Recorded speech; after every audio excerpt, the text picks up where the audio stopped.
Bueno, en nuestro panel de Gracias. expertos va a estar el doctor Eleodoro Gainer, el licenciado Héctor Contreras y el doctor Carlos Vice.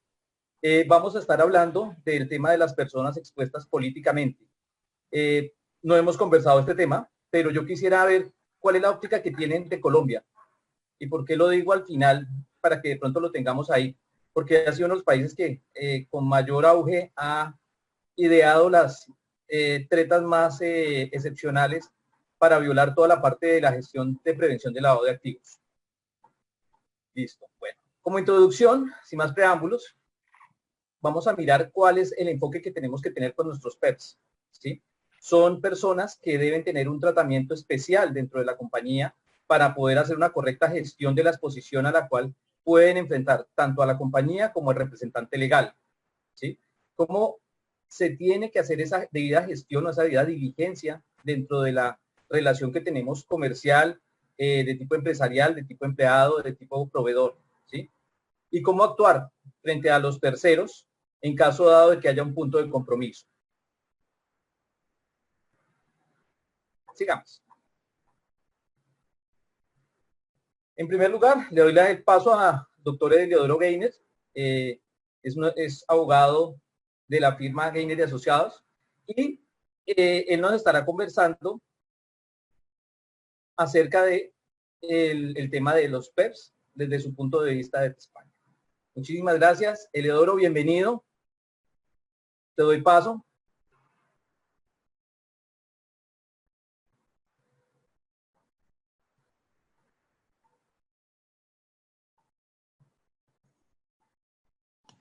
Un minuto, por favor. Sí.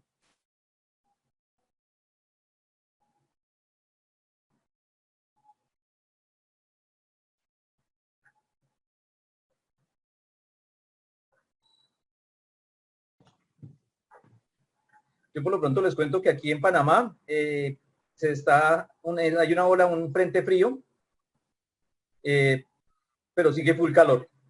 ¿Sí? ¿Cómo está México en este momento, Héctor? La verdad es que bastante caluroso, por lo menos en la Ciudad de México, y la verdad es que está muy interesante cómo está fluyendo la ciudad ya después del regreso de la pandemia. Pero bueno, Eleodoro se va a incorporar en un minuto, entonces nos vamos a saltar un poco la presentación de Helios y si me lo permiten, empezaré yo con la parte que me corresponde. No sé si quieres comentar algo, Mauricio, No, previamente. date paso. Ok. Quisiera hablar un poco de Héctor. Héctor es abogado con más de 28 años de experiencia como consultor legal en sectores tanto financieros como turísticos e inmobiliarios, especialista en identificación de operaciones con recursos de procedencia ilícita, ¿sí? Este tema no es fácil, es un tema complejo que ataca a muchas empresas, razón por la cual tenemos que tener personas muy capacitadas como Héctor para que nos acompañen y nos puedan dar todo ese conocimiento. Bienvenido, Héctor. Muchísimas gracias, Mauricio. Que El tengas. paso. Gracias. Perfecto. Lo primero que tenemos que platicar o conversar en relación con el tema de personas políticamente expuestas son los riesgos que puede representar una persona políticamente expuesta de acuerdo con el GAFI. Y si se fijan en la parte posterior del documento, de la diapositiva, estoy señalando lo que señala el GAFI, y es que si bien estas posiciones no todas están,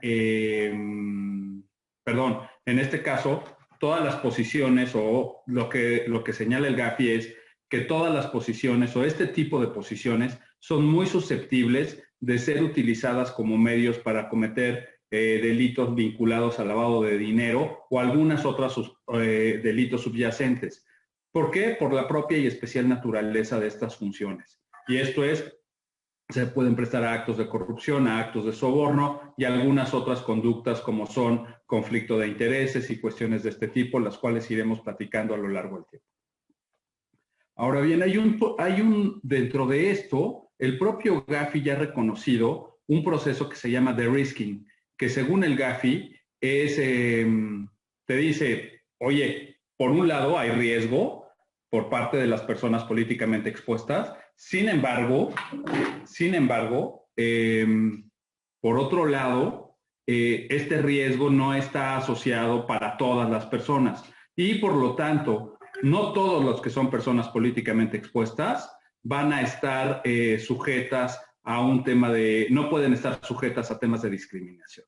Por el contrario, los controles que establece el GAFI para y la comunidad para llevar a cabo conductas o para controlar conductas vinculadas a lavado de dinero, por supuesto, corrupción y otros delitos subyacentes, no deben de ser discriminatorias, sino deben de ser de carácter preventivo. Y por lo tanto, aquellos casos en donde las propias entidades financieras, los propios sujetos obligados a actividades vulnerables o gatekeepers, como les menciona el GAFI, no están sujetos a que, o no deben ser contrarios a temas de discriminación y no deben de ir en contra de la normativa y establecer como políticas el no tener relaciones de negocios con PEPs. Y lo que menciona el GAFI es, oye, si tú estableces una política de no trato con PEPs, estás discriminando. Y puede ser una conducta ilegal. Inclusive, el propio GAFI reconoce que puede ser contrario a las recomendaciones que él mismo ha establecido. En específico, la recomendación número 12. Entonces, cuando hablamos de de-risking, la política no es no tengas trato con PEPs, y se los puedo comentar en alguna institución en la que colaboré, la política era esa, oye, ¿tienes riesgo? Sí. Entonces, como no tenemos la capacidad para gestionar el riesgo de estas personas, entonces cerramos la relación de negocios con todos. Y no les quiero contar cómo nos fue el día que se fue a parar un PEP, congresista, a un banco, y al final nos pidió que le abriéramos una cuenta.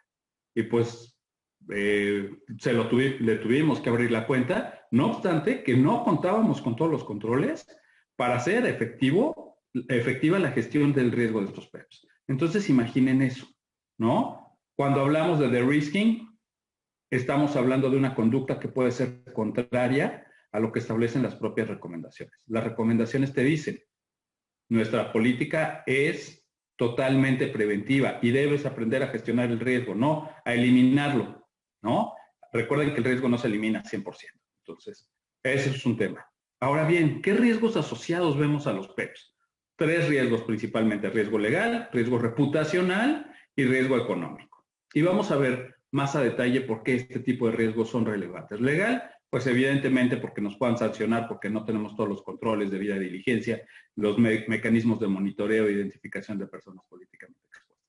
El reputacional, pues es que creo que ninguna institución, ningún sujeto obligado, ningún banco, ninguna entidad financiera quiere estar vinculada a temas de lavado de dinero, ¿no? Y pues si es así, ya vieron lo que está pasando ahora en Andorra con las cuentas de muchos mexicanos que fueron a abrir cuentas allá y en algunos casos son PEPs, ¿no? Y por supuesto el riesgo económico. Nadie quiere ser sancionado con multas multimillonarias por por tener este tipo de relaciones de negocios y no tener los controles adecuados. Ahora bien, ¿cuál es el remedio? El propio GAFI nos lo dice. Te dice, oye, si tú vas a tener relaciones con PEPs, lo que debes hacer es enfocarte claramente en un nivel de riesgo que sea adecuado para estos PEPs. Y debes asociar ese nivel de riesgo para este tipo de clientes. Y te establece una serie de condicionantes que te van a permitir determinar cuál es su grado de riesgo, ¿no? Yo les pondría un caso emblemático. Ahora, en México se van a celebrar en este año las elecciones más grandes del país, ¿no? En cuanto a número de participantes, en cuanto a número de gente.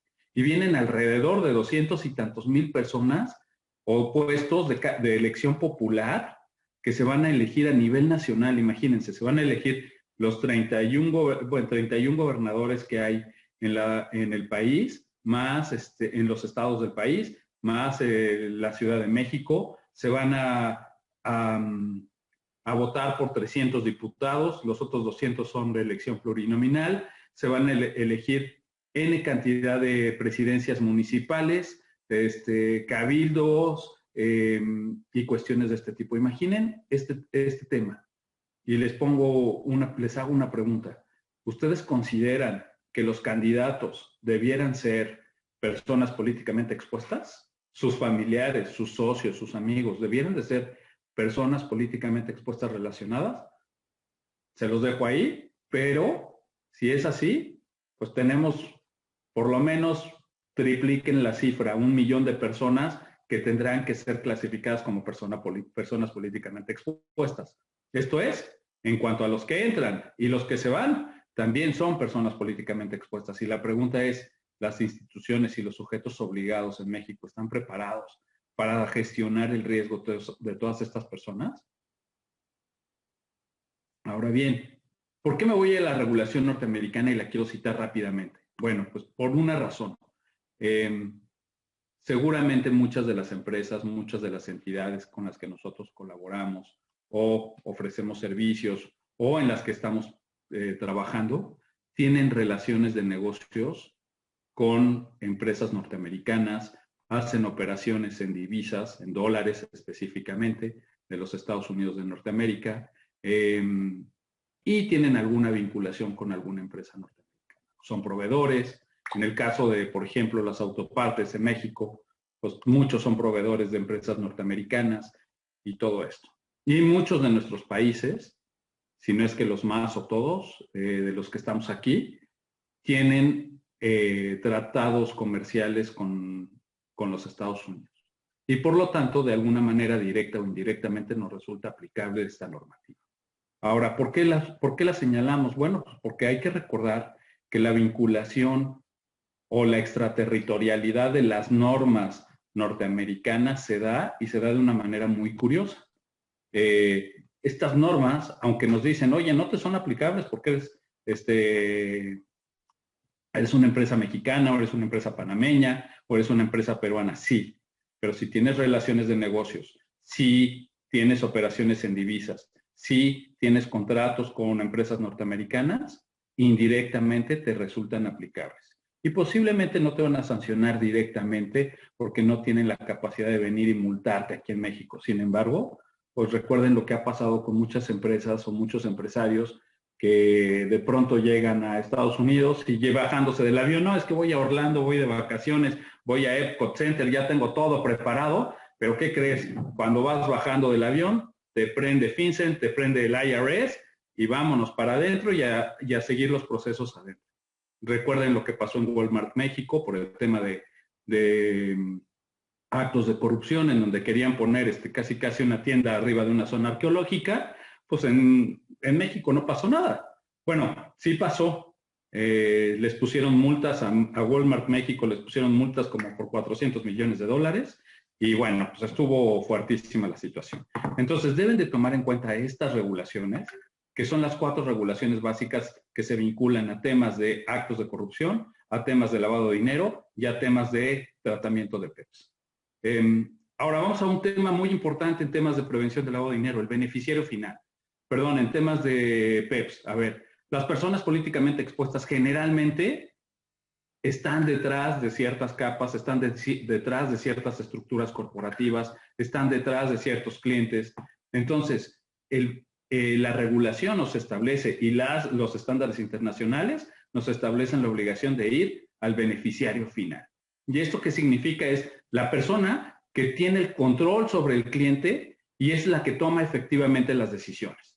En las personas jurídicas es muy natural encontrarlo. Al final va a ser el último socio o el accionista que aunque tiene el 1% es el presidente del consejo o es el que impone a los administradores, a los consejeros o cuestiones de este tipo. Sin embargo, la propia regulación nos establece la obligación de identificar al beneficiario final. Por ejemplo, hay un caso muy interesante, el caso de los seguros de inversión o el caso de los seguros de vida. El propio Gafi le establece un puntito particular en donde dice, oye, cuando tú tengas ciertos beneficiarios en un seguro de vida, tienes que hacer hincapié en esto y tienes que detectar que sean efectivamente o no sean personas políticamente expuestas. Algo que comentábamos, una figura fundamental es el control. ¿Cómo vas a determinar el beneficiario final?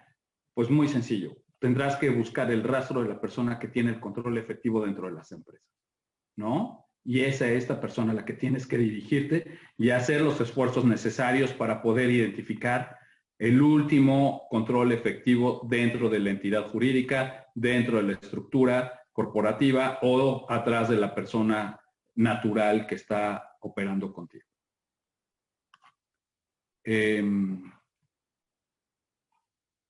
Bueno, continúo con el tema de control rápidamente.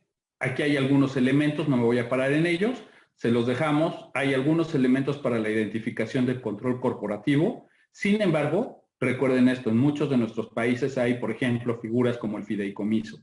Y desenmarañar un fideicomiso puede ser una tarea aparte. Por eso cuando de pronto me dicen, es que ya detectamos al beneficiario final, pues hay que preguntar si no hay un fideicomiso, atrás de ese fideicomiso no hay una entidad jurídica, atrás de esa entidad jurídica no hay una holding y cuestiones de este tipo. Al final tenemos que llegar hasta la última persona. Recuerden que cuando se trata de empresas públicas, la regulación y los estándares internacionales, por lo general, permiten que no identifiques al inversionista tradicional, al inversionista que está operando en bolsa, sino a los que son los tomadores de decisiones dentro de la estructura corporativa dentro de esta empresa pública.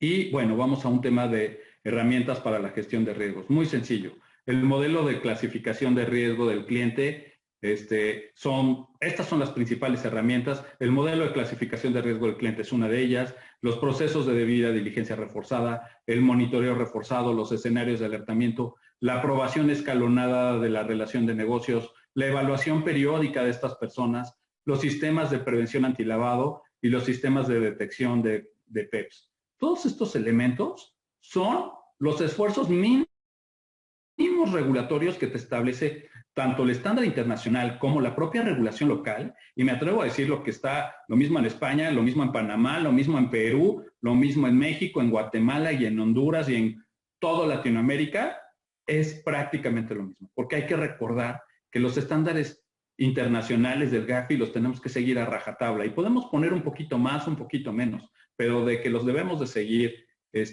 para poder pasar nuestras evaluaciones mutuas y posiblemente Helios puede comentarnos algo sobre el particular, es una obligación que lo tengamos. Importantísimo, los escenarios de alertamiento. Todavía conozco empresas, sujetos obligados, que corren sus escenarios de alertamiento, por ejemplo, en Excel. Esto es como de 1970, ¿no?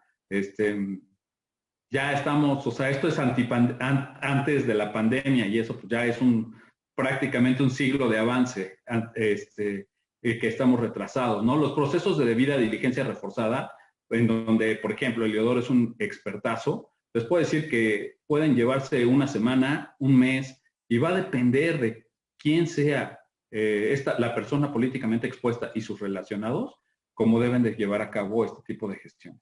Por supuesto, el monitoreo reforzado, que es distinto del análisis y cuestiones de este tipo, ¿no? Importantísimo lo que decíamos. Las visitas domiciliarias, por ejemplo, en México, hablan de visitas domiciliarias y también de identificación biométrica, por ejemplo, para las fintechs, para todas las empresas que ya realizan operaciones no presenciales. Y esto es muy relevante por dos razones. Son formas muy eficaces para detectar si efectivamente el PEP vive de acuerdo a sus ingresos o vive por fuera de los parámetros tradicionales de riqueza que pudiese tener una persona que tiene un cierto nivel salarial y una historia económica a lo largo del tiempo, ¿no? ¿Cuándo se aplican estas medidas? Yo les diría, antes de la relación de negocios, durante la relación de negocios y después de la relación de negocios. Me voy a ir más rápido. ¿Por qué? Porque ya me estoy comiendo el tiempo. Bueno, a ver, aquí les dejo 4 ejemplos de alguien que no hizo su tarea correctamente, ¿no? Por ejemplo, Pemex. Contrató aquí a la prima del presidente de la República para que le diera unos contratitos por 300 y tantos millones de pesos. Si hubiese habido alguien que dentro de Pemex que supiera de temas de prevención de lavado de dinero y del debido tratamiento de personas políticamente expuestas, se hubieran evitado la vergüenza de lo que pasó. Fue un escandalazo. No pasó nada en México porque pues, así operamos, pero les puedo decir que fue un escándalo y le quitaron los contratos. Y todo por un conflicto de interés, cuando de alguna manera, desde el inicio de la relación de negocios, pudieron haber evitado esto. Segundo escándalo, los del IMSS ahora con todo el tema de la pandemia, le compraron a alguien que es el hijo del titular de la Comisión Federal de Electricidad, que es la empresa pública que genera energía eléctrica en el país, y el hijo le vendió ventiladores con sobreprecio al Instituto Mexicano del Seguro Social, haciendo negocio de la pandemia. No está mal, pero pues, poniéndole un precio de 10 a 1, pues yo creo que hay un tema, además de desvío de recursos, por supuesto, hay un tema de conflicto de intereses. A lo deben de conocer, es muy reciente, es Alonso Ancira, es a una de las personas que le congelaron fondos en Andorra, pues ahí un país un poco cercano a España, y pues le congelaron 3,000 millones de pesos o cuestiones de este tipo por el tema de una compraventa aparentemente vinculada a actos de corrupción que de una empresa que se llama Agronitrogenados, y él era el dueño de Altos Hornos de México. Actualmente está preso en México y bueno, tiene esta vinculación. Y lo más bonito y lo más reciente es esta chica que es Silvana Beltrones, es una persona políticamente expuesta, es senadora de la República y es hija del que fuera el presidente del Congreso o del Senado en el periodo, en la administración anterior. Es Manlio Fabio Beltrones, es una de las personas más poderosas del país y bueno, está vinculada también a cuentas con que aparentemente no tienen un origen lícito de los recursos. Ella misma ya salió a emitir esta carta. No sé si creerle o no que no estuvo vinculada a este tipo de, que esta cuenta la abrieron hace más de 10 años y que no son recursos de procedencia ilícita. 10 millones de dólares, no sé si se producen tan rápido, ¿no? Es todo por mi parte, les agradezco muchísimo y nos regresamos, Carlos, a donde estaba Eliodoro, ¿no? Sí, por favor, ¿cómo estamos? Héctor, muchísimas gracias. Excelente tu ponencia. Gracias. Ahora sí, bien, ellos... Te tengo unas preguntas para el final. Sí, claro, con mucho gusto. Ojo que soy auditor. Excelente. Eliodoro, un gusto. Hola, muy buenas. Saludarte. ¿Qué tal? Elio es un excelente profesional, nos acompaña desde España. Él es abogado con especialidad en Derecho Administrativo, socio director de Gainer Asociados, amplia experiencia en sectores regulados, en la parte bancaria, la financiera, en el juego, la parte de seguros, implementando y desarrollando sistemas de prevención en materias de responsabilidad penal y corporativa, prevención del blanqueo de capitales, financiación del terrorismo y sanciones y temas administrativos. Les doy la bienvenida a mi amigo, cordial saludo, Elio. Bienvenido. Gracias.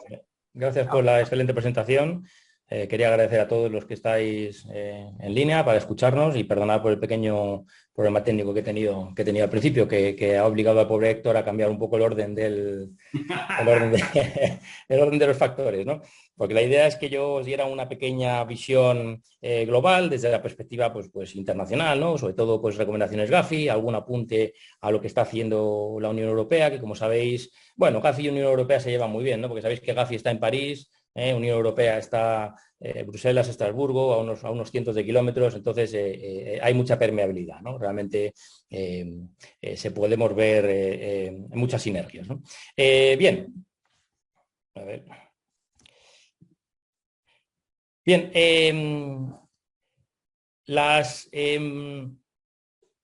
Es importante, aunque bueno, Héctor ha comentado un poquito por encima, ¿verdad? Yo no voy a extender porque, bueno, está todo escrito, ¿verdad? Pero es importante, y especialmente aquellos que trabajéis a nivel internacional, que no trabajéis con una sola jurisdicción, que entendáis que efectivamente Gafi es un estándar de mínimos, pero que cada país va incluyendo en cuestiones pues más, menos interesantes, exóticas. Luego, pues a lo mejor Mauricio nos puede contar alguna característica, como él decía, ¿no? de la definición de persona políticamente expuesta colombiana, ¿no? Pero, bueno, digamos que distintos países, distintas jurisdicciones van incluyendo nuevas categorías, ¿no? Como ya sabéis, además, muy importante, el tema que es un tema que creo que es el crítico, ¿no? Hablar de PEPs a estas alturas, lo crítico es la aplicabilidad o la consideración de riesgo que ha de tener el PEP doméstico, ¿no? Bueno, todos sabemos que los PEPs internacionales, pues sí, pues tienen su riesgo. Generalmente todas las leyes que yo conozco les otorgan directamente un nivel de riesgo pues alto, ¿verdad? Dentro de nuestras categorías, por encima de la media. Sin embargo, pues muchas jurisdicciones, ¿verdad? Pues como es el caso de México, ¿verdad, Héctor? Bueno, pues aún los PEP domésticos no están considerados automáticamente como clientes de alto riesgo.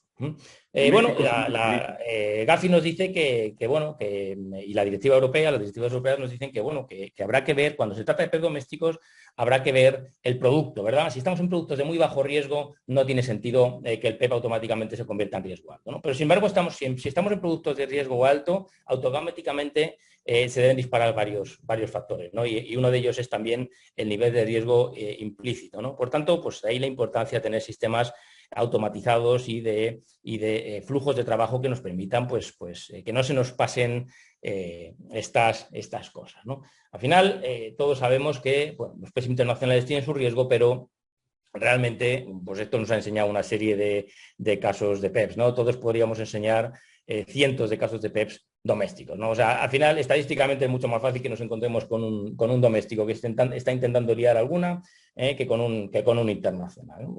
Salvo los que estéis en bancos multinacionales, que ahí ahora veremos un caso práctico muy interesante, ¿no? Que en este caso, pues oye, sí es posible que se vean cruces con distintos países. Lo cierto es que al final, en mi opinión, aunque la ley no os lo diga, deberíais establecer mecanismos que os permitieran dar un peso en esos, bueno, el que tenga Excel, como dice Héctor, pues que tire con el Excel, pero el que lo tenga un poco automatizado, ¿verdad? Que le permita dar un peso específico a un PEP local de forma que se convierta en un cliente de alto riesgo, ¿no?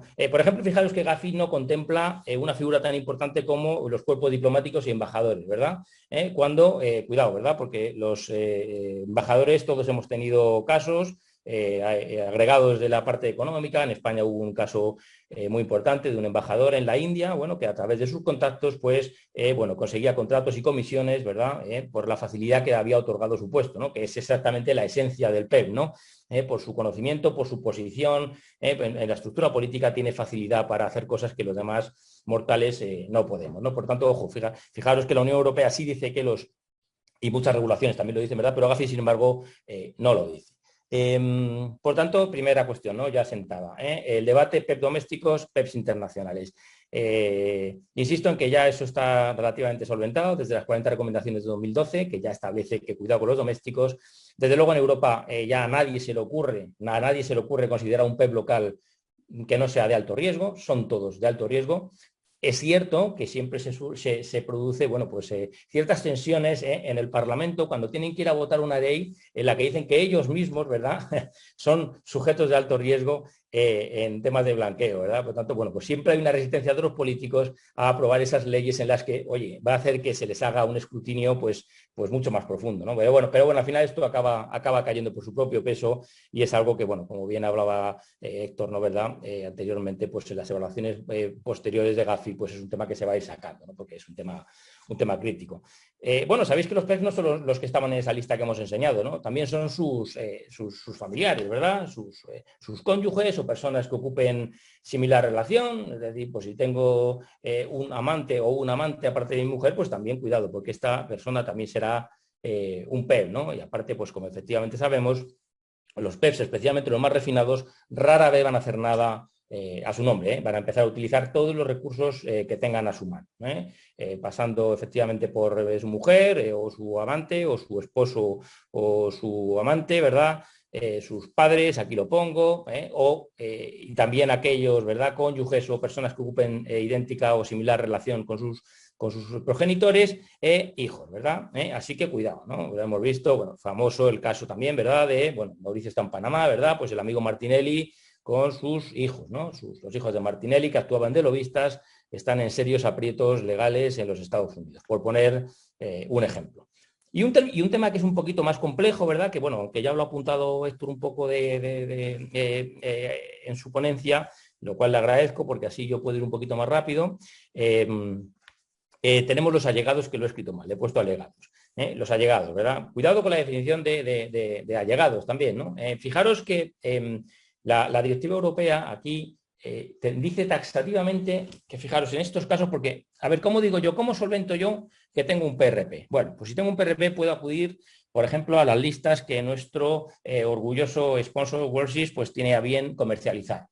Listas completísimas donde pues es muy fácil encontrar un PEP, ¿no? Pero oiga, y yo que sé quiénes son sus allegados, ¿no? Ya me va a costar bastante saber quién es su mujer, la legal, y si es o su marido, el legal, o si tiene un amante o no, ¿verdad? Eso ya me va a costar bastante, ¿no?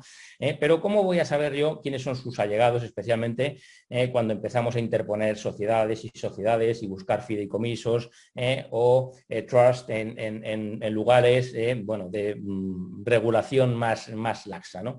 Bueno, la Directiva Europea, fíjase que nos dice que no es exigible, ¿verdad?, la investigación activa por parte del sujeto obligado cuando se refiere a allegados de PEPs. Es decir, que si no es de público conocimiento, ¿verdad?, o es conocido por mí, pues porque tengo medios para saberlo, en realidad no me va a ser exigible, ¿no? Otra cosa es que pongamos todo el empeño posible, pues por las razones que hemos explicado anteriormente, ¿verdad?, en la ponencia anterior, ¿verdad?, reputacional, legal, etcétera, ¿no?, especialmente reputacional. Seguimos.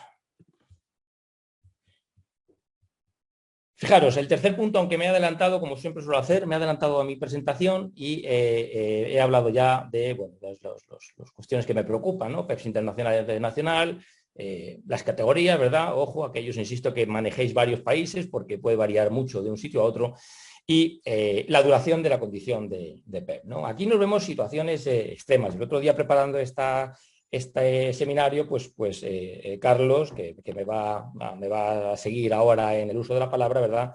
Carlos me comentaba que en Perú pues el PEP va a tener consideración de PEP incluso 5 años después de haber dejado su cargo, ¿no?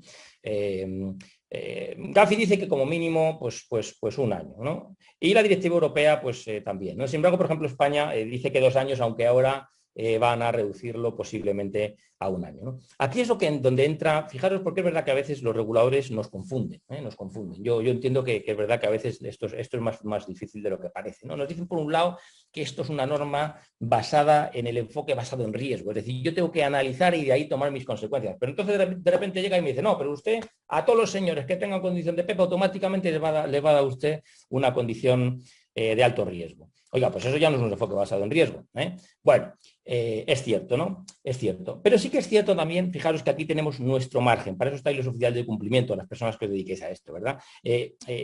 Porque imaginaros, ¿no? Un personal o un político de muy alto nivel, ¿no? Pues un ejemplo, pues oye, mira, pues en Perú, pues Ollanta Humala, en México, pues el señor Peña Nieto, o en Estados Unidos el señor Obama, ¿verdad? ¿Creéis que estas personas dejan de convertirse en PEPs pasado 1 año o pasado 2 años? Eso no es realista, ¿verdad? El señor Obama va a tener contactos y la capacidad de hacer lo que quiera, ¿verdad? O al menos mucho más que cualquiera de nosotros, ¿verdad?, durante toda su vida, ¿no? Entonces, si fuera mi cliente, para mí automáticamente no dejaría de ser PEP a los 2 años o al año, ¿no? Eso es absolutamente impensable. Y lo mismo es aplicable para cualquier presidente de gobierno. Otra cosa es que nos encontremos con el concejal de cultura del ayuntamiento pues, de una entidad de 10.000 habitantes. Bueno, pues a ese señor, evidentemente, pues una vez que se va por la puerta, bueno, pues hay que dejarle el margen que nos diga la ley, pero olvidarlo, ¿no? Así es que importante también, y es importante vuestro rol aquí. Bien, ¿qué hacemos con los PEPs, ¿no? ¿Qué hacemos con los PEPs? Bueno, lo primero es detectarlos, ¿no? Detectarlos. Hemos dicho ahí que las herramientas tecnológicas, pues aquí van a ser van a ser críticas en gran medida, ¿no? Pues necesitamos ya hoy día las listas contienen millones de nombres, recordar que tenemos que considerar PEP a los extranjeros y seguramente en gran medida a los domésticos. Bueno, solo Héctor ya nos ha comentado que solo en México ya se van a elegir 250.000 nuevas personas, ¿verdad? Con esa categoría, pues imaginaros si juntamos a todo el mundo, ¿no? Con lo cual yo tendría que estar en posición, imaginaos que tengo una oficina de cambio de moneda, yo tendría que estar en posición de determinar si la exmujer del embajador en Nigeria, egipcio, pasa por el aeropuerto de Ciudad de México, yo tengo que detectarlo con mi sistema, ¿no? Bueno, esto sin recurrir a unas listas, a un sistema que nos provea de listas, pues es imposible, ¿no? Pero la investigación propia también es muy importante, ¿no? En función de vuestro rol, ¿verdad? Porque ya hemos visto el problema con los allegados y familiares, ¿no? Entonces, bueno, hay que hacer un tratamiento de investigación, ¿no? Y al menos los aspectos más importantes, pues uno tiene que saber pues, cómo se llama su mujer y si sale en prensa, este tipo de cosas. Tener una pequeña base de datos donde uno va añadiendo cuestiones, ¿verdad? El nivel de riesgo ya lo hemos comentado y el tratamiento pues lo ha comentado Héctor también, ¿verdad? Evidentemente, pues para admitir a un PRP, a un PEP, automáticamente necesitamos autorización de una persona con un nivel jerárquico suficiente para implicar a la alta dirección en esta decisión. Habrá que darle un seguimiento continuo de la relación de negocios, ¿verdad? Que será anual en la mayoría de los casos. Independientemente de cómo opere y de qué opere, hay que sentar a un propio de nuestro departamento de cumplimiento a hacer un buen informito que se tiene que quedar por escrito. Recordad que en esto todo tiene que quedar por escrito porque lo que no está escrito no existe, ¿verdad? Hacer un informito por escrito diciendo lo que ha hecho este PEP o lo que ha dejado de hacer y evaluando, ¿verdad? Si hay que tomar medidas o no reforzadas con respecto a la operativa de este cliente, ¿no? Y luego las particularidades que también comentaba pues, Héctor sobre el seguro de vida, ¿no? Sabéis que, claro, el seguro de vida, pues uno puede designar un beneficiario y el beneficiario, fijaros que no es un cliente de la compañía de seguros. El beneficiario no es cliente de la compañía de seguros, por tanto, se escapa, digamos, al ámbito contractual. Pero bueno, en este caso la ley, bueno, Gafi lo que nos dice y las leyes vienen diciendo es que, bueno, pues una vez que se produzca el rescate, tengo que averiguar que el beneficiario final, este beneficiario, no es un PEP. Y de hecho, procede la realización de un examen especial, es decir, un análisis, ¿verdad? Como si fuéramos a decidir si hay que reportar a un cliente o no. Y una vez más, insisto, dejarlo archivado, lógicamente. Bien, las cuestiones de de-risking, ¿verdad? No nos estamos repitiendo, lo estamos haciendo a posta, ¿verdad? Los tres ponentes vamos a tratar de forma más o menos directa pues asuntos muy similares, ¿verdad? Pues para ver cómo, qué tratamiento y qué realidad vemos en cada uno de nuestros entornos, ¿no? Es verdad que, por ejemplo, pues nosotros aquí, pues España, Europa en general, existe poco de risking, ¿no? Existe poco de risking con los PEPs, ¿no? Evidentemente ya se aseguran ellos de que no se les discrimine, de que no se les cierren las cuentas bancarias, etcétera. Pero bueno, yo por mis trabajos en otros países del mundo sí que he visto, ¿no? Que operadores a lo mejor pequeñitos, sujetos obligados pequeñitos, evidentemente no un superbanco, ¿no? Pero sujetos obligados pequeñitos, pues un joyero, una pequeña casa de cambio, es decir, gente que no tiene tanto dinero para gastar en cumplimiento, pues dice, oye, mira, es que este señor es un PEP y yo para qué le quiero de cliente si me va a costar más dinero, me va a costar mucho más dinero hacerle el seguimiento que lo que yo realmente le voy a sacar al cliente, ¿no? Bueno, esto es lo que se llama de-risking y es perfectamente comprensible, pero no es, no es legal y además, bueno, en los últimos 5 reuniones de Gafi han tratado pues acerca del de-risking, ¿no? Sobre todo, no en este caso tanto, pero fijaros por los problemas de inclusión financiera que tiene mucha gente, ¿no? Pues hay colectivos enteros, hay bancos que han dejado colectivos enteros fuera, ¿no? Solo porque, insisto, me sale más caro montar un programa de cumplimiento para ellos que tenerlos de cliente. Bueno, pues esto, cuidado porque genera situaciones delicadas, ¿no? Y además, insisto, aparte de ilegal, pues reputacionalmente pues, puede ser peligroso, ¿verdad? Quería, bueno, ya que estamos con esto, ¿verdad? Al final lo más divertido siempre y lo más interesante siempre es son los casos prácticos, ¿no? Y bueno, yo que se supone que iba a hablar el primero, me había reservado el caso más sonoro que se conoce hasta la historia de un PEP, ¿no? De un PRP, una persona con responsabilidad pública, en el mundo, ¿no? Con muchísimas implicaciones y de hecho ni siquiera está cerrado todavía porque bueno, estos temas tienen una cantidad de implicaciones tremendas, ¿verdad? Bueno, sabéis la historia del fondo malayo, ¿verdad? Los malayos copiaron este sistema de fondos soberanos que tienen algunas naciones árabes muy ricas en petróleo, y este fondo soberano pues estaba pensado para invertir pues, en infraestructuras en su país y en otros países, ¿verdad? El fondo soberano se lo dieron, la gestión del fondo soberano y la emisión de los bonos, ¿verdad? Para financiar este fondo soberano de Malasia, se emitieron bonos, el Estado me emitió bonos. Estos bonos los emitió, se emitieron a través de la famosa banca norteamericana Goldman Sachs.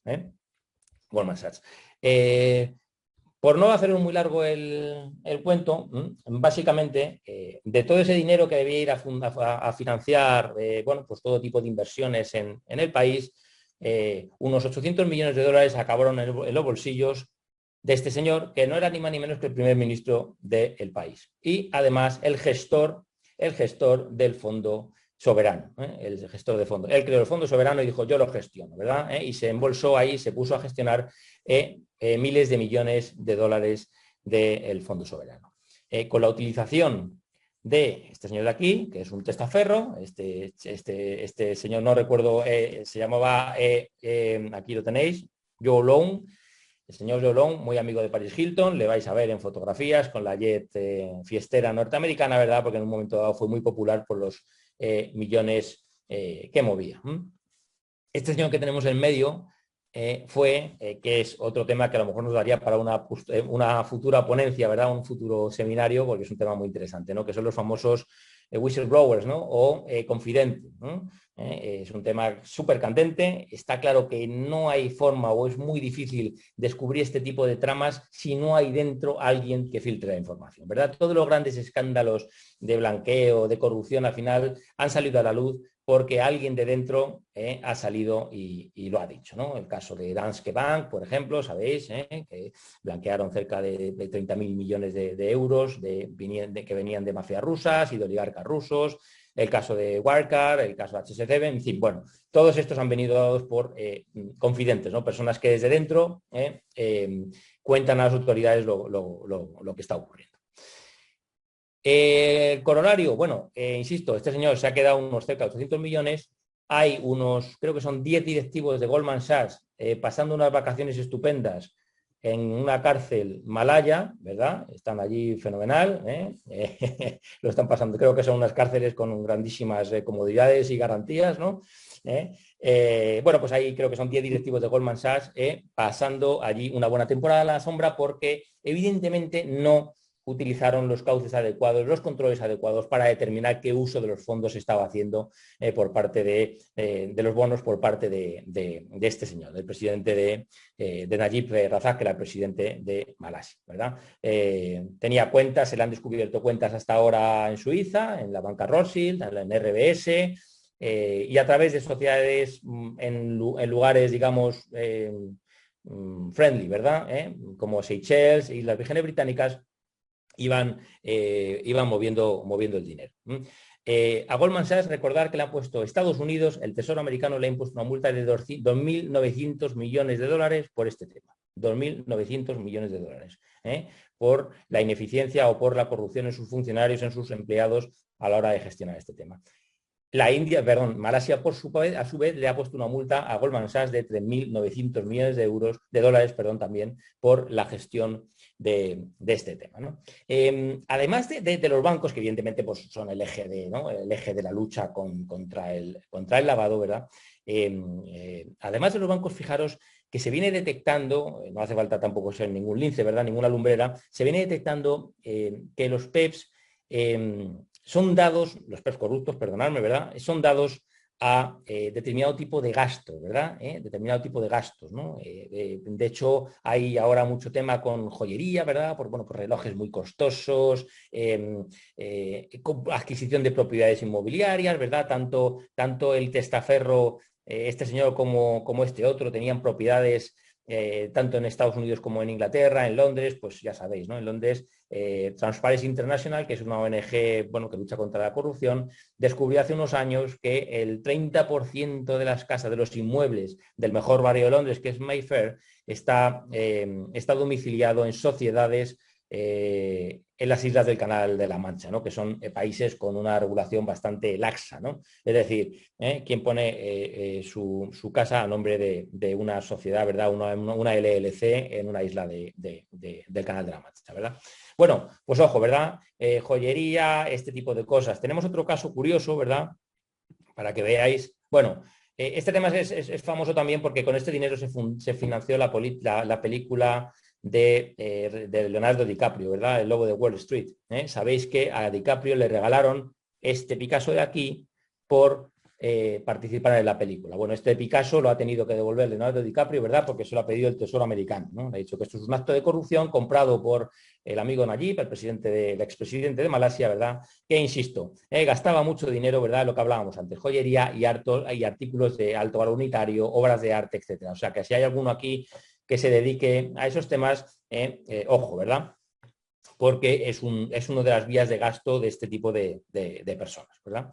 Por cierto que también la auditoría de este fondo soberano lo llevaba, no voy a decir el nombre porque soy prudente con los compañeros, pero la auditoría de lavado y contable de este superfondo soberano lo llevaba uno de las Big Four, que ha tenido que pagar 90 millones de dólares de multa al gobierno de Malasia por su más que cuestionable informe de auditoría. Fijaros, ¿no? Cuando os hablaba de los gastos, ¿no? Del tipo de gasto, que cómo podemos entender a esta gente, ¿no? Fijaros, en España tuvimos también un caso, ¿verdad? Más pequeñito, pero bueno, de un vicepresidente de la Comunidad de Madrid que, utilizando a un allegado, ¿verdad? Un socio, aunque no estaba con él en sociedades, ¿verdad? Porque, como bien ha dicho antes el compañero Héctor, no hace falta ser un beneficiario final, o sea, no hace falta tener participaciones en una empresa para ser beneficiario final, ¿verdad? Si tengo el control final, aunque sea de palabra, y yo lo sé, esta persona deberá ser considerada Hugo, ¿verdad? Pues este vicepresidente, pues evidentemente era el Hugo de la empresa en la que, bueno, que gestionaba David Marjaliza. ¿Por qué os lo cuento? Pues esta curiosidad, ¿verdad? Marjaliza ganó 8 premios de lotería en 2 años. Ojo, ¿verdad? Si estáis en un banco... Fue casual, es la suerte. Es que esta gente tiene mucha suerte, Héctor. Es muy buena suerte. Mucha. Si tú estás en un banco y de repente te llega un señor que encima se relaciona con el medio político, ¿verdad? Y gana 8 veces la lotería, yo empezaría a sospechar. No os lo he puesto aquí, pero un paciente matemático se puso a estudiar las probabilidades de que esto ocurriera, de ganar 8 veces estos premios en la lotería. Y la probabilidad era aproximadamente de 3.000 millones contra una, más o menos, para que os hagáis una idea. Yo siempre pongo un ejemplo. Las probabilidades de que te mueras porque te da un rayo en la cabeza son de 120.000 contra una. Así es que imaginaros una contra 3.000 millones, ¿verdad? En fin, con eso lo dejo y espero que a vuestras preguntas. Así que cedo el testigo a mi excelentísimo y amigo compañero Carlos Bisi. Dejo de compartir. Bueno, muchas gracias, Helio. Muy buena ponencia. Excelentes los ejemplos.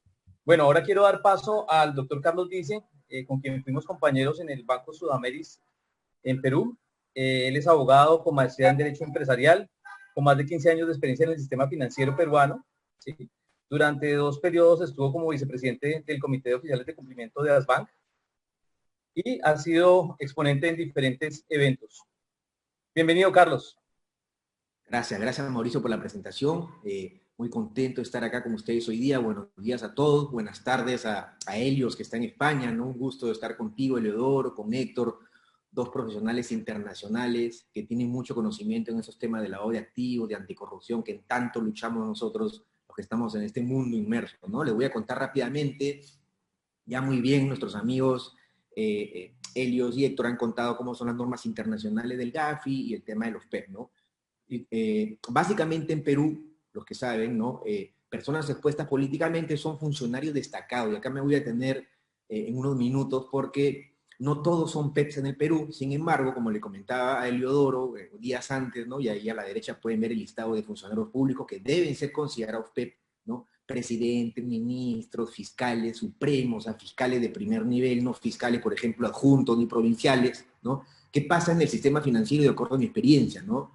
Son PEP para el sistema financiero peruano y lamentablemente por el gran riesgo de corrupción que estos señores funcionarios públicos llevan consigo de acuerdo a las estadísticas, ¿no? Por ejemplo, en el Poder Judicial, en un juzgado del sistema financiero peruano, considera PEP al juez, que claro, tiene la máxima supremacía en el Poder Judicial. Sin embargo, también es un PEP el secretario de juzgado, que no está en esta lista, pero a veces, y como ustedes saben, en la práctica, por ejemplo, el secretario de juzgado es el que domina el juzgado, el que sabe qué caso está llevando y que a veces es el que puede cometer actos de corrupción sin que el juez sepa. Es por eso que el sistema financiero considera a muchos funcionarios que no están dentro de este listado de la resolución de la Superintendencia de Bancos como PEPs. Y otro punto muy alarmante, siempre digo yo, es porque los PEPs son considerados hasta 5 años después. O sea, el día de hoy, por ejemplo, el señor Toledo o el señor PPK, que fueron presidentes del Perú, ya no deben de ser considerados como personas expuestas políticamente. Sin embargo, por el riesgo que implican ellos, y sin embargo, por todos los actos que han hecho en sus funciones de cargo público, los siguen considerando como PEPs. Y esto es muy importante porque, claro, todos estos casos que hemos visto de Odebrecht y casos de corrupción no son de ahorita, estamos hablando de casos que pasaron en el 2000 o 2005, casos que están muy atrás en el pasado. Entonces, estos señores siguen siendo riesgosos, así hayan pasado los 5 años de PEP. Entonces, esto también es esto porque lo pueden hacer, y comentaba, me parece, Eliodoro, las grandes empresas como bancos, porque tienen todo el mecanismo y los recursos económicos para seguir haciendo una debida diligencia de estos PEP, ¿no? ¿Qué significa una debida diligencia? Que al PEP no lo vas a tratar como cualquier cliente, ¿no? Al PEP lo vas a tener como un monitoreo reforzado, vas a estar permanentemente revisando sus operaciones, con quiénes están vinculados, ahora les voy a contar. Entonces, este es el riesgo que tienen estos clientes PEP.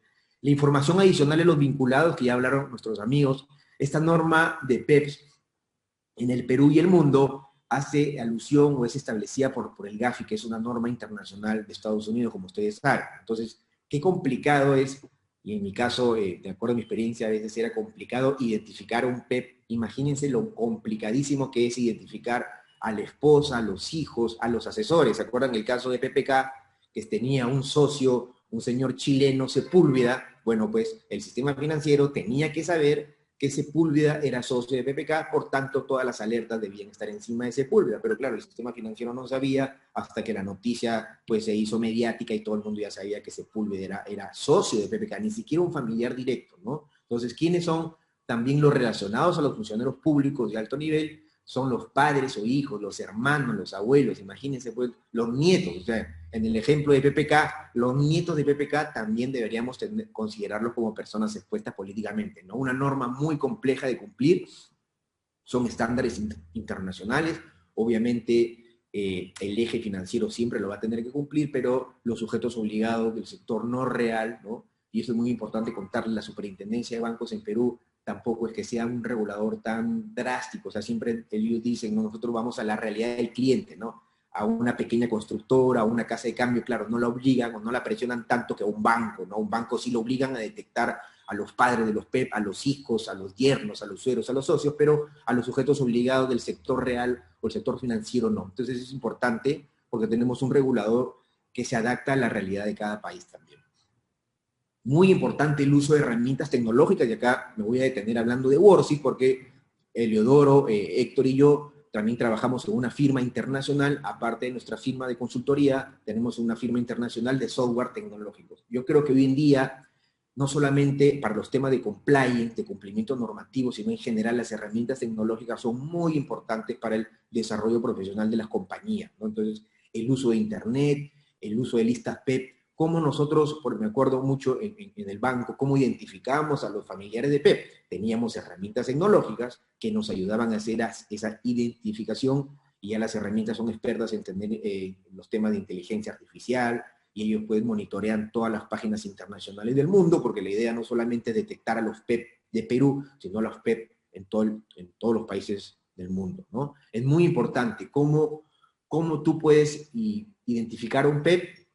Siempre era básico esto, porque a veces viene la persona y tú le preguntas, ¿no? Algún cliente o algún proveedor que quiera vincularse contigo y tú no lo detectas que es PEP porque de repente no tienes una herramienta tecnológica, entonces tienes que elaborar formatos, declaraciones juradas y hacerle la pregunta, ¿no? ¿Usted es un funcionario público? ¿Sí o no? La persona va a contestar. ¿Usted tiene algún familiar PEP, algún familiar público? A veces de repente, no sé, uno no sabe que su cuñado puede ser regidor de una municipalidad, por tanto no sabe si es PEP o no. Ya elaborando una declaración jurada y que el cliente te complete de una información correcta o no, ya uno cumple con la regulación local y ojo, la regulación internacional.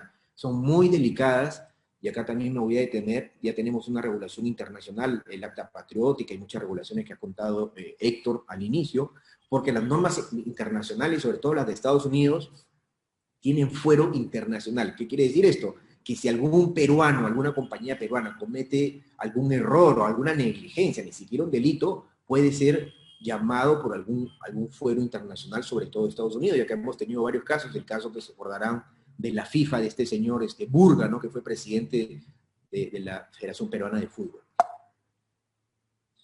Bien, ¿cómo realizar el registro, ¿no? Acá en Perú, por ejemplo, ¿qué hacíamos el sistema financiero y los bancos? Muy importante es elaborar documentos, ¿no? Como dijo Eliodoro, o sea, todo lo que estamos hablando tiene que estar escrito, si no está escrito porque no existe, ¿no? Entonces preguntarle siempre, ¿no? Si es un PEP o no. Esa declaración jurada va a ser importante porque los compliance, los oficiales de cumplimiento de las empresas, siempre yo digo, no son autoridades, no son un fiscal, un juez, ellos cumpliendo con la norma local y norma internacional, bueno, pues van a salvaguardar los intereses de la compañía, ¿no? Acá no podemos estar como investigadores averiguando si realmente me dijo que era un PEP o no, quién es su familia. Basta con lo que el cliente te declare, y es una declaración jurada, como su nombre lo dice, nosotros tenemos que confiar en esa información. Es muy importante eso, es muy importante el conocer a tu cliente, el famoso know your customer, ¿no? Tenemos que conocer quién es tu cliente PEP, si realmente trabaja en la institución que dice, si cumple con los requisitos para ser PEP, otro punto muy importante. No es malo tener una vinculación con PEP, ya lo han dicho nuestros dos amigos internacionales, ¿no? No es malo, sin embargo, tener una vinculación con clientes, con funcionarios públicos, va a estar en un riesgo, ¿no? Y tenemos casos en Perú, acuerdan ese caso de este señor que ahora es congresista, pero fue auditor de la Contraloría General de la República, ¿no? Alarcón. Entonces, ¿qué pasó con este señor Alarcón y por qué una de sus primeras investigaciones, después de tantas investigaciones que tiene, el señor Alarcón tenía una empresa fachada, ¿no? Entonces, ¿qué pasaba con él?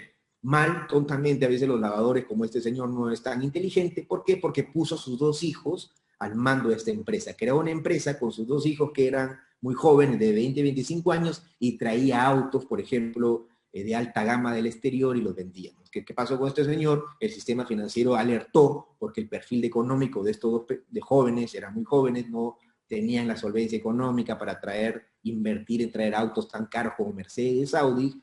Se revisó, se buscó, saltaron la señal de alerta y dimos por la sorpresa que atrás de estas dos personas, de estos dos familiares, estaba este señor Alarcón y se inició todos los procesos penales que ya nosotros conocemos. Entonces, ese es el riesgo de vincularnos con estos clientes PEP. No es malo, sin embargo, hay que tener una doble señal de alerta, un doble check, siempre digo yo, en este tipo de casos, ¿no? Muy importante el workflow en el sistema financiero, bueno, siempre teníamos ya todo automatizado, sin embargo, pero para el sector no real, el sector no financiero, pueden tener de repente, claro, comparto la opinión de Héctor, ¿no? Ya los Excel ya son muy antiguos, no traten de automatizarse, ahora se pueden bajar herramientas tecnológicas de la nube, entonces la idea siempre es automatizar los procesos, porque siempre las fallas y los errores humanos te van a traer riesgos operacionales que te van a costar más caro todavía. Entonces, la idea es que ustedes pueden automatizar dentro de sus compañías procesos, ¿no? A través de, nosotros tenemos tantas experiencias, Eliodoro, Héctor, de poder automatizar procesos sin la necesidad a veces también de software, pero si puedes adquirir un software, yo se los aconsejaría mucho mejor, ¿no? Y acá traigo un ejemplo de Colombia, justo nuestro amigo Mauricio en la introducción habló sobre su país y cómo es, ¿no? En Colombia tiene una particularidad muy especial en el mundo, miren, ¿ah? Para Colombia existen también las personas expuestas políticamente y también existen las personas públicamente expuestas, que hay que tratarlas igual que los PEP. ¿Y quiénes son en Colombia las personas públicamente expuestas? Y después, Mauricio, me gustaría que hagas un comentario porque esto ya lo dominas tú. Por ejemplo, claro. Para Colombia, Shakira es un PET, el pie Valderrama, ahí está el gran escritor Gabriel García Márquez, ¿no? Colombia tiene esa regulación muy drástica. Vamos a ir un poquito más allá. Ahorita los influencers también son pets. Miren cómo Colombia, ¿no? Entonces, ¿Sí? ¿por qué? Porque acuérdense que el lavado de dinero es recursos económicos, influencia, poder y corrupción. Entonces, por eso es que estas personas que son públicamente expuestas, los influencers, imagínense, también en Colombia, en el sistema financiero colombiano, y seguramente todos los sujetos obligados de Colombia tienen que tratarlos a estas personas como PEP. Entonces, el tratamiento de PEP, como les expliqué muy cortamente, es todo un tratamiento especial, una diligencia especial, hay que estar acompañándolos en sus operaciones, hay que hacerle visitas al cliente siempre, no si realmente este señor vive, no sé, en una propiedad acorde a sus ingresos, y en fin, hay muchas señales de alerta que tenemos que tener en cuenta, ¿no?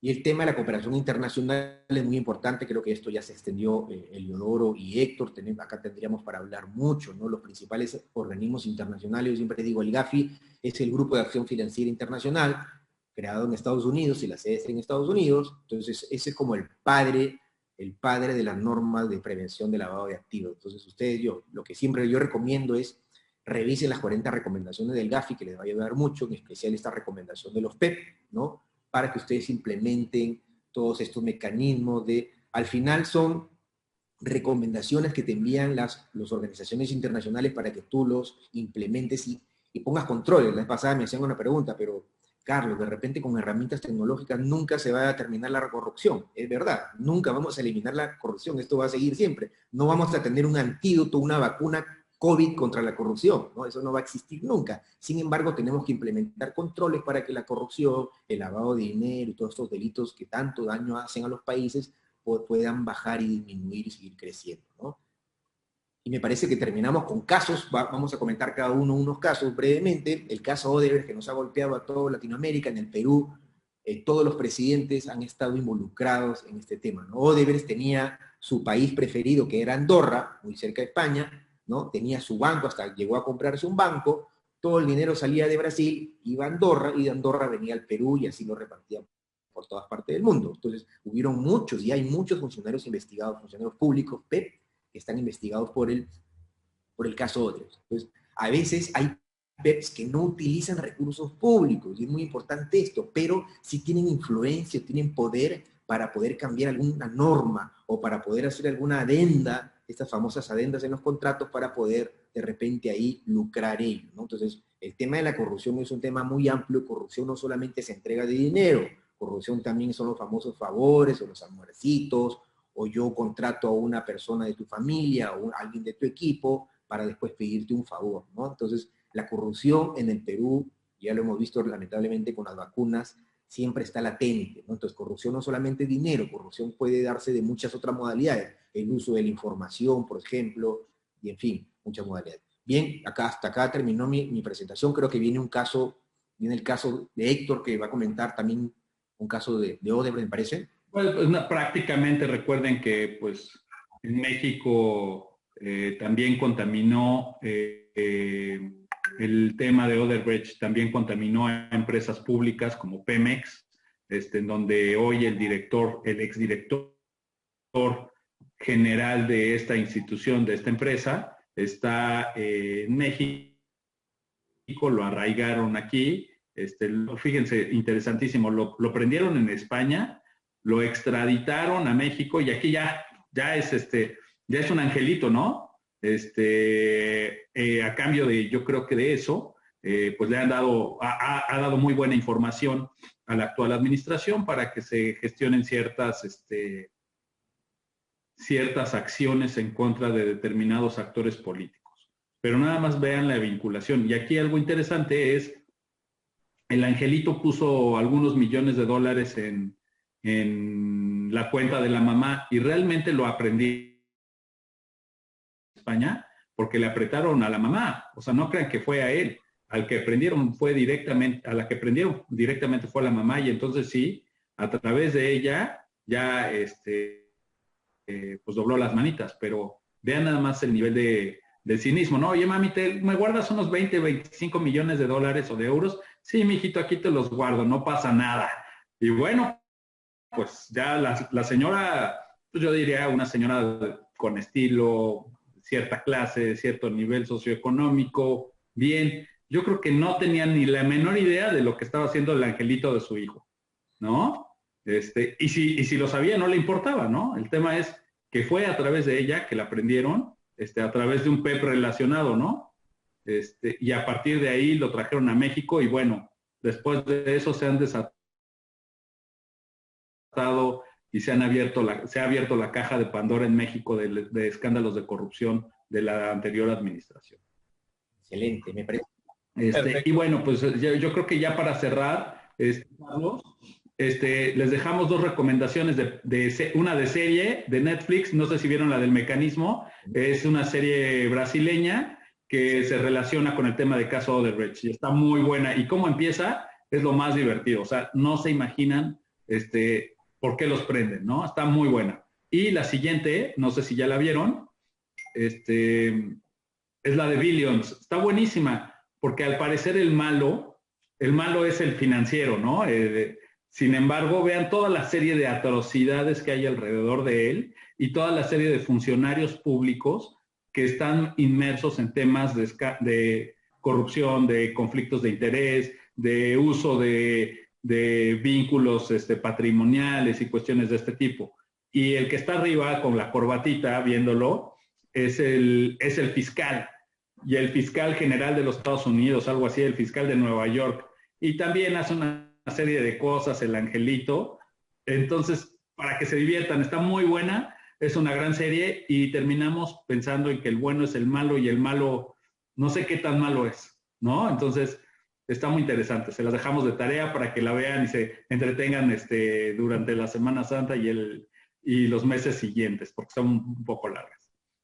Prácticamente es eso. No sé si vamos, yo creo que ya al tema de preguntas y respuestas, Mauricio. Sí, perfecto. Muchas gracias, Héctor. Muchas gracias, Carlos, Helio. Excelentes ponencias. Nos preguntan los asistentes, ¿los candidatos y sus familias son PEPs? ¿Y por qué el Gafi no tiene a los diplomáticos catalogados como PEPs? Bueno, esa me imagino que va para mí porque lo he dicho yo. A ver, lo que pasa es que Gafi, recuerda que las recomendaciones de Gafi son laxas, o sea, realmente no es una lista cerrada, ¿no? El Gafi te viene a decir, serán consideradas PEPs las personas que han tenido un cargo de responsabilidad pública en sus países, como, por ejemplo, entonces realmente no es una lista cerrada, ¿no? Corresponde a los países cerrar esas listas, ¿no? En cualquier caso, no había pasado nada si lo hubieran previsto. Pasa que ten en cuenta que las 40 recomendaciones datan de la revisión, ¿no? Datan de 2012, ¿no? Ya son 8 años y me imagino que en breve pues harán una actualización y con todos estos casos que hemos estado viendo, pues tendrán un nuevo catálogo, ¿no? de gente a incluir como personas con responsabilidad pública, ¿no? O personas con exposición pública. Así es, y no obstante, Helios, para acotar, los países pueden tener la posibilidad de implementar su propia regulación y profundizar más. En el caso de México, y estoy casi seguro que en el Perú, sí se contemplan las figuras de ciertos diplomáticos extranjeros. Entonces, embajadores y cuestiones de este tipo. Lo ponen de manera ejemplificativa, pero sí para el caso de México y estoy seguro de que en Perú, en Latinoamérica, así es, ¿no? En Colombia van un poco más, se va también a los cargos públicos. Los cargos públicos también son considerados como PEPs, si tienen un poder de decisión. Así es. Bueno, nuestra siguiente pregunta es, ¿cuál es la mayor problemática para establecer el beneficiario final? Buena pregunta. Bueno, sobre todo si me permitís, sobre todo la falta de información internacional. Porque yo puedo tener participaciones en una sociedad en España,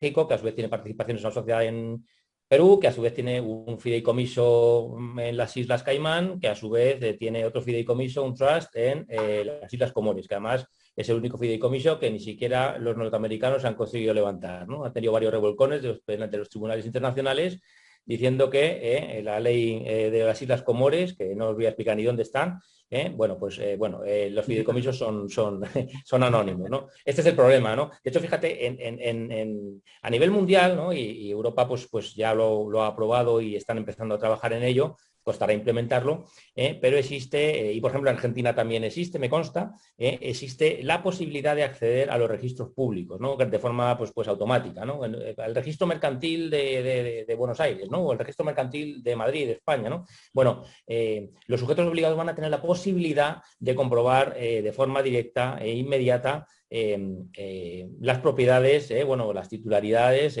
las secciones que tenga cada persona en cada persona jurídica, ¿no? Esto con respecto a sociedades mercantiles. Y esto va a ser para toda Europa. Realmente, pues oye, desde España yo voy a poder tener acceso al registro mercantil francés, al registro mercantil sueco, al registro mercantil Reino Unido, donde sea, ¿verdad? Esto va a ser un paso adelante y es el gran próximo paso, ¿no? Es verdad que ahí se sacrifica la privacidad porque evidentemente hay un sacrificio a privacidad, ¿no? Oye, al final hay países donde es delicado que sepan que tienes determinados bienes, ¿no? Pero bueno, aquí se ha decidido que no, que prima la seguridad jurídica por encima de la privacidad y se va a acometer esta tarea, ¿no? Incluso fijaros también registros de la propiedad inmobiliaria, ¿no? Ya no es cuestión de que yo tenga 30% en una sociedad limitada, ¿no? Es que además también si tengo una casa o tengo dos casas o tengo tal, bueno, de esta forma realmente es como se va a poder luchar, porque realmente es la única manera, ¿no? Si no, pues si me puedo esconder en un sitio o en otro, o esconder mi patrimonio en inmobiliario, entonces realmente no me van a poder perseguir. Así que este es el gran criterio, ¿no? La accesibilidad de la información. Sí, eso por un lado, Helios, y no sé si coincidan conmigo en el hecho de lo que te dice el GAFI. Oye, haz esfuerzos razonables. ¿Qué significa para ti razonable, no? La debida Que tengas diligencia. procedimientos mínimos, que pidas declaraciones juradas, que tengas un buen software de identificación de PEPs, que tengas acceso a ciertas listas públicas. Yo creo que con eso estás más o menos cubierto. Obviamente que hagas un buen análisis de las estructuras corporativas de ciertos clientes, pero va a depender también del tamaño de la empresa, como bien lo comentaban. Si es una pequeña empresa, una pequeña constructora o una de venta de autos usados, pues posiblemente no va a ser, no va a tener todos los elementos tan como una institución financiera. Entonces, creo que tendremos que pensar en los esfuerzos razonables y de esta manera ver que haya una cobertura razonable, que hagamos lo necesario sin que hagamos un esfuerzo extraordinario y que implique altos costos también para la entidad, ¿no?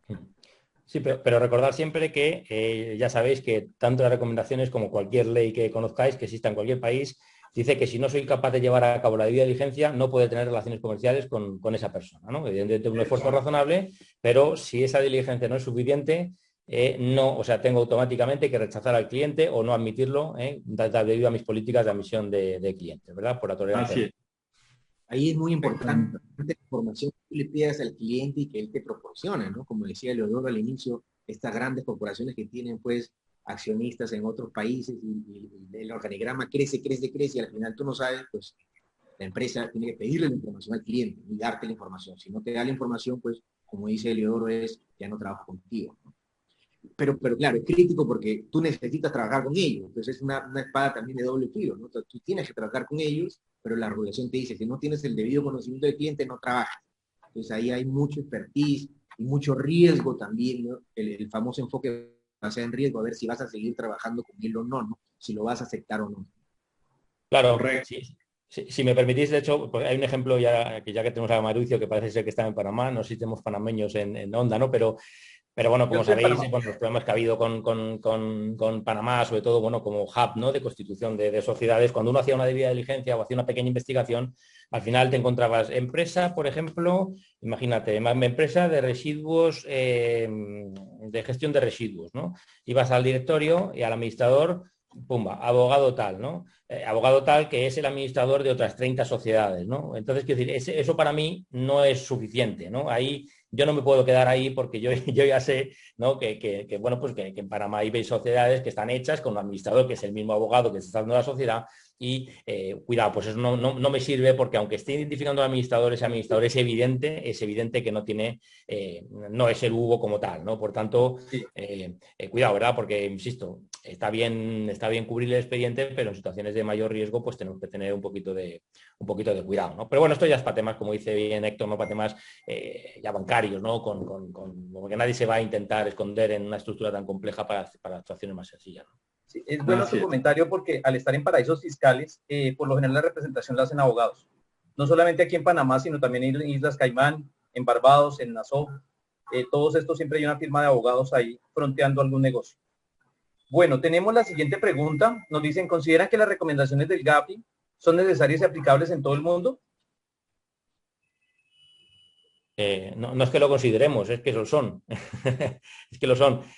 No sé de qué país te preguntan eso, pero básicamente Gafi es un organismo internacional que depende de la OCDE, Organización de la Cooperación y el Desarrollo, ¿verdad? Donde los países se adhieren voluntariamente. Lo pueden hacer de dos formas. De forma directa, o ya yo puedo ser socio, por ejemplo, España es socio de Gafi, o lo pueden hacer a través de sus organismos regionales, ¿verdad? Existen unos órganos regionales asimilables a Gafi, con la misma naturaleza, los mismos estatutos, con cierta dependencia de OCDE también, ¿verdad? Que juegan el mismo rol, ¿verdad? Pues en Latinoamérica, pues en la parte sur tenemos Gafilat, ¿verdad? Gafic en el Caribe, etcétera. Bueno, hay una serie de Monival, bueno, hay decenas de estos organismos. Tal. Entonces, al final prácticamente todos los países del mundo, prácticamente todos, inclusive por ejemplo Cuba, o sea, no os penséis, Cuba es miembro de Gafi.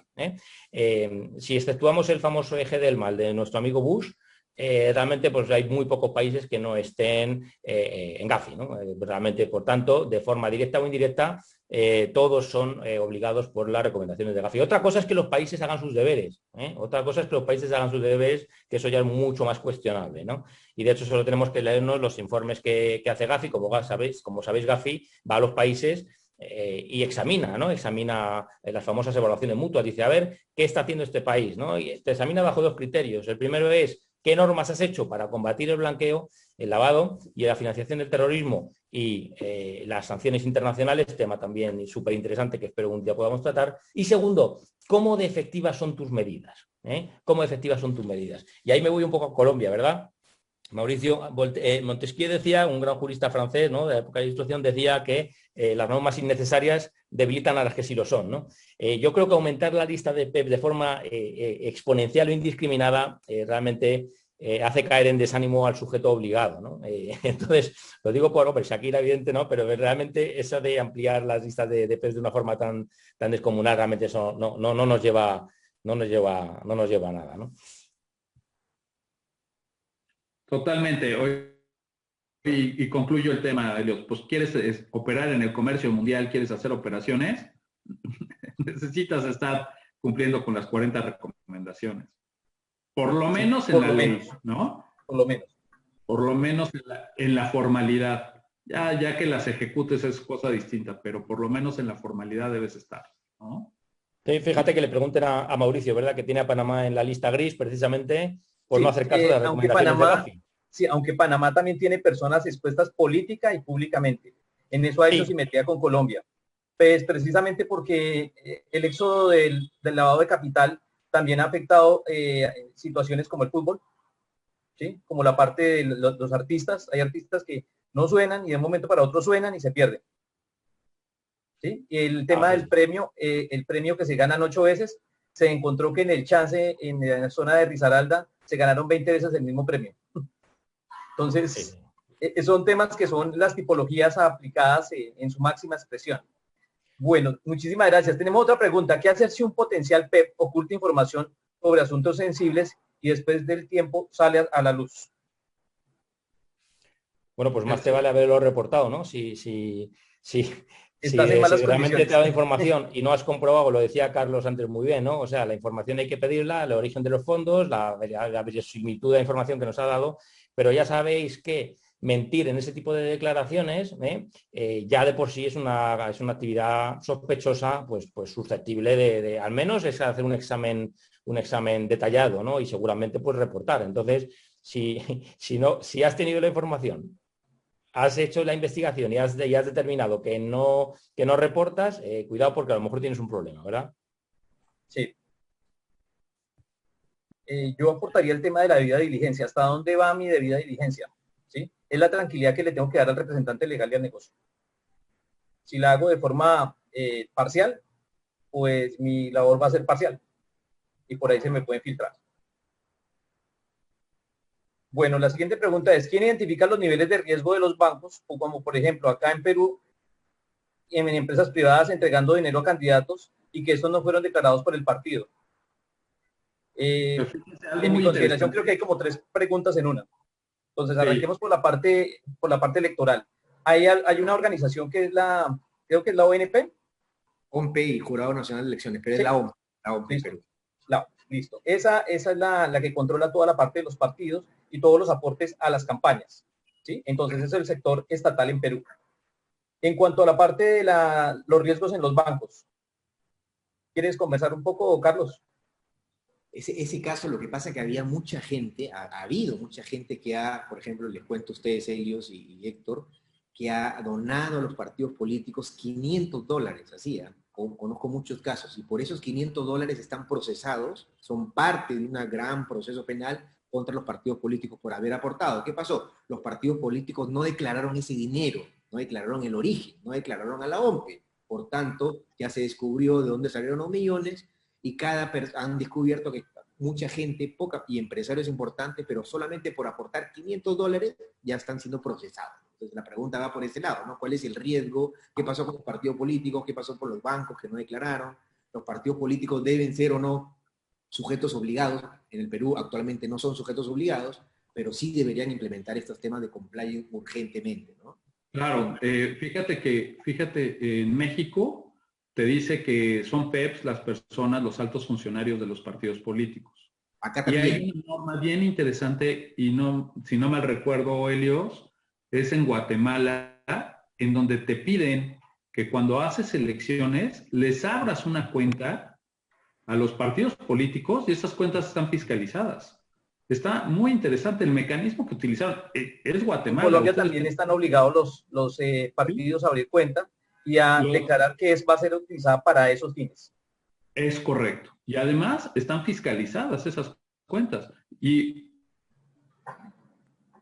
por lo cual se convierte en legal el recurso, apoyar a tu partido, sí, pero lo tiene que reportar el partido. Entonces, le da un tema de transparencia en estas elecciones muy interesante. Bueno, en las elecciones le da un tema muy interesante de transparencia al uso o al flujo de recursos que hay. Entonces, pues hay mecanismos muy interesantes que han implementado los países en distintos lugares para poder identificar. Como les comento, el caso de México es grave porque ¿cuántos candidatos hay, no? Tenemos, creo que en México, 10 partidos, ¿no? Desde los grandes hasta los que le roban votos al otro y luego se van y se venden, ¿no? Son los mini partidos, son las sucursales de los grandes partidos, pero podemos tener 5, 6 candidatos de elección popular por una sola posición. Entonces, imaginen eso. Y el flujo de recursos, o sea, es lógico que tendría que evaluarse y auditarse, ¿no? En México está el INE para la auditoría de estos recursos, pero pues prácticamente está rebasado. O sea, es una estructura burocrática más enfocada al conteo de votos que a la eficiencia de los recursos, terminar el origen o destino de los recursos, ¿no? Y había una tercera pregunta, ¿no? Ahí. Eh, No. Por ahí no, vi una de las Afores. yo tengo una pregunta. Por ahí vi ¿Ustedes cómo lo una. ven? Hoy que estamos en ambiente globalizado, ¿cómo ven toda esta parte de la simetría de las leyes? Porque de pronto un PEP tiene una connotación para Perú, otra connotación para México, otra connotación para España y otra connotación para Colombia y aquí en Panamá. ¿Ustedes qué opinan de eso? La simetría de las leyes. Bueno, pues precisamente para eso están los organismos como Gafi, ¿no? Pues para intentar unificar criterios, pero ya sabes, esto es como como me decía uno un día, ¿no? Dice, eso es como ser un pastor de gatos, ¿no? Imagínate pastorear a un rebaño de gatos, ¿no? Eso es muy difícil, ¿no? Realmente los países no quieren perder su autonomía, su poder, por otro lado, pues están obligados, porque si no obedecen, pues lo que te digo, pues mira, Panamá, en fin, antes hablaba Héctor un poco, ¿no? De la extraterritorialidad de las normas norteamericanas, ¿no? Que que suscribo, ¿no? Pero es que además está la cuestión ya no hace falta que haya extraterritorialidad, ¿no? El 89% de los pagos internacionales se hacen en dólares y esto quiere decir que se van a compensar en una cámara de compensación norteamericana y es decir, que van a pasar por un oficial de cumplimiento de BOFA o de Citibank o que está en Estados Unidos y que está siguiendo la ley norteamericana, ¿no? Por tanto, es que aquí no es sencillo, ¿no? Hay que cumplir con norteamericanos, hay que cumplir con Gafi, hay que cumplir con la normativa legal, tuya, con la del otro, con la más allá, ¿no? Entonces, esto es un caldo de cultivo, bueno, para también los consultores tenemos que vivir de algo, ¿no? Todo hay que decirlo, ¿no? Pero realmente sí que es cierto que... sí, sí. No, sí que es cierto que el mundo al mismo tiempo se está haciendo muy pequeño, pero muy complejo, ¿no? Porque realmente pues, la parte financiera es muy pequeña al final, pero cuidado, porque la complejidad es extrema, pues como acabas de apuntar, ¿no? Podríamos poner cientos de ejemplos de problemas de este tipo, ¿no? Sí, sí, correcto. Oigan, veo dos preguntas que no contestamos. Una es, ¿son considerados PEPs los candidatos y familiares? En México, sí. Sí pueden ser considerados, dado que hacen usos recursos públicos. Finalmente, las campañas se financian con recursos públicos y por lo tanto son PEPs. Y sus familiares, evidentemente, ¿no? Lo cual, como comentó Helios hace un minuto,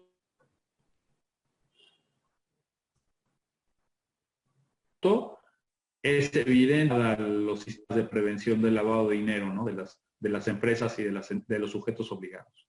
Y una segunda pregunta, no sé si ya alguien, Helios, Carlos, quieren hacer alguna pregunta adicional o algún comentario adicional sobre esto. En Perú también los candidatos a partidos políticos son PEP, ¿no? Y también, obviamente, familiares. Entonces, imagínate cuántos PEP candidatos políticos. Pasa lo mismo que en México. Tenemos muchos partidos políticos, muchos candidatos políticos. Esta lista PEPs, me acuerdo cuando trabajaba en el sistema financiero. En Colombia se maneja con el primer grado de consanguinidad. Fíjate, qué interesante. Sí, ¿no? entonces, pues, son simetrías diferentes. Sí, sí. En España no, en España los candidatos no son aún, porque claro, ten en cuenta que Gafi lo que dice es personas con responsabilidades públicas, que en realidad son políticas, no públicas, ¿verdad? Así es. Entonces, bueno, en realidad sí, si afinamos mucho a alguien que aún no tiene un mandato otorgado políticamente, pues es lo que decía, ¿no? Que a lo mejor la definición de PEP se está ampliando más de la cuenta, ¿no? Aquí los candidatos no lo son. Sin embargo, se ha recortado por otro lado, ¿no? Porque pues, sabéis que, por ejemplo, alcaldes y concejales de los municipios solo son PEPs los municipios de más de 50.000 habitantes, ¿verdad? Como si los de menos de 50.000 pues no hubiera problemática, ¿no? Claro. Que a veces hay más, ¿no? En un ayuntamiento pequeñito que en uno grande, ¿no? Pero bueno, sí se quiso limitar el número, pues lo que hablábamos, ¿no? Pues manejar, ¿no? Listas con millones de nombres al final se hace complicado, ¿no? Entra otra vez en funcionamiento pues el trabajo del oficial de cumplimiento, que no os penséis que porque existan herramientas tecnológicas os podéis sentar en la mesa, ¿verdad? Y a ver Netflix, ¿no? Oiga, ¿qué haría usted, por ejemplo, si se encuentra con un alcalde en España de un pueblo de 48.000 habitantes? No llega a 50.000. ¿Usted lo consideraría PEP o no? ¿Qué opináis? ¿Qué opináis? Mucho Por el grado de responsabilidad puede ser el número de habitantes, pero puede tener un presupuesto bastante amplio. Bueno, pero la ley dice que, bueno, es que no hace falta que haga un presupuesto bastante amplio. Imagínate que tú tienes un pueblecito de 50 habitantes, pero que tienes al lado pues una reserva, yo qué sé, de naturaleza. Eso, y decide recalificar el terreno, un terreno que no se podía construir, decide recalificar y se construyen ahí cientos de viviendas, ¿no? Aunque sean 200, 300 millones, ¿no? Bueno, cuidado, porque, quiero decir, ya estamos hablando de cantidades serias y esto está al alcance de cualquier municipio, ¿no? No hace falta tener 50.000 habitantes para tener las competencias en materia de urbanismo, ¿no? Pero bueno, quisiera cortar por algún lado, pero mi pregunta es esa, ¿no? Mi pregunta es, tú como oficial de cumplimiento, ¿qué haces si te encuentras un alcalde de un pueblo de 48.000? ¿Lo vas a considerar PEP o no? ¿No? Por eso digo que tenemos que estar ahí pendientes, ¿no? Tenemos que estar ahí. O lo vas a considerar PEP amigo. Esto es raro. Oye, depende si me deja un apartamento o no. Si me lo regala, entonces ahí lo dejo pasar. Va a depender. Hay una pregunta muy interesante de Andrea Hernández, a quien conozco además, que habla sobre qué recomendación darían al tratamiento de los recursos de los PEPs en las administradoras de fondos de pensiones. Y te señala que dado que se puede negar el servicio sin importar el riesgo que estos representen. hay que recordar que las administradoras de fondos de pensiones, por lo menos en México, brindan un derecho, un servicio público más bien, que es la administración de los fondos de pensiones, que tienen un régimen jurídico especial, es un régimen de protección de los trabajadores. Entonces, en principio yo creo que no tendrías la obligación, más bien, no podrías cerrarle la cuenta a la relación de negocios a un PEP. Contrario a eso, lo que sí podrías hacer es reportar a esa persona políticamente expuesta porque posiblemente hubo algún flujo de recursos no típico y esto solo se puede ver a que lo haga a través de aportaciones voluntarias.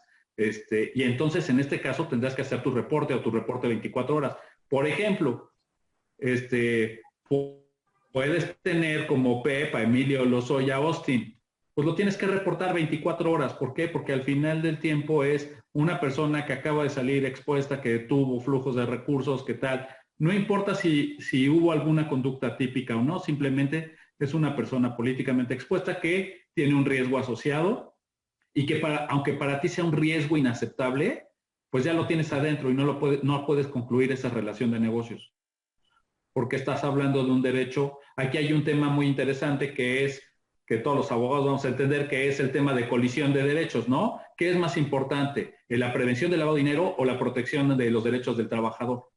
En este caso, en la Constitución de México, pues están los derechos del trabajador por encima del tema de prevención del lavado de dinero, que ojo, es un tema administrativo, preventivo, aunque puede tener efectos, o como yo siempre lo digo, termina e inicia con temas penales. Si tú ya hiciste tomaste todas las medidas para evitar que seas utilizado como medio para el lavado de dinero, ya no tienes más que hacer, más que mantenerlo en la panza. Ya sabes que es algo que te va a hacer daño, pero si lo tienes contenido, encapsulado, va a ser un cancercito ahí que va a estar muy bien cuidado y que no vas a poder extirpar, pero que sí vas a poder controlar. Entonces, yo creo que en este caso, por ejemplo, de las administradoras de fondos para el retiro, no los puedes sacar, sí los tienes que reportar y sí tienes que hacer un buen monitoreo, ¿no? ¿Y sobre qué?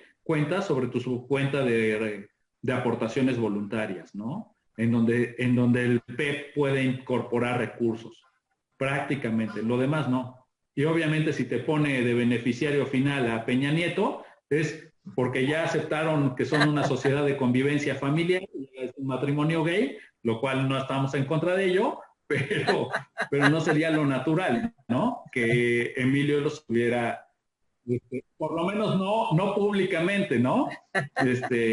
Pero sí en la cuenta. Entonces, tendrías que reportarlo, ¿no? Yo creo que si se diera ese caso, tendrías que reportarlo tanto por Emilio como por Peña Nieto, ¿no? Gracias. En Colombia se tienen dos sistemas de fondos de pensiones, uno público y otro privado. Para juntos es obligatorio hacer el reporte de los PEPs. Claro, es correcto. Son sujetos obligados. Son sujetos obligados y tienen que hacer el reporte. Y como siempre, si hay abonos extraordinarios o aportes extraordinarios al capital de su pensión, tiene que declararse el origen de los fondos. Es correcto. Gracias, Héctor, por tu contestación. Gracias, Mauricio y Carlos. Bueno, ya tenemos que darle fin al evento. Muchas gracias por colaborar con nosotros, Eleodoro, Héctor, Carlos, Mauricio. Gustoso de tenerlos nuevamente con nosotros, y a los participantes se les va a enviar un correo con la presentación y se les va a hacer una llamada por si necesitan algunas otras preguntas. Ahí tienen los correos de los abogados para que puedan también comunicarse. Bueno, un gusto para mí haber compartido con ustedes, Héctor, Carlos, Helio, grandes amigos. Los saludos desde Panamá. Muchísimas gracias. Éxitos en lo que se propongan. Feliz día. Perfecto. Que estén bien. Perfecto. Les vamos a mandar la comunicación de cada ponente para que puedan hacer sus consultas. Gracias. Nos vemos entonces. Feliz día. Hasta luego. Hasta luego. Gracias. Héctor, Mauricio. Chao, amigos.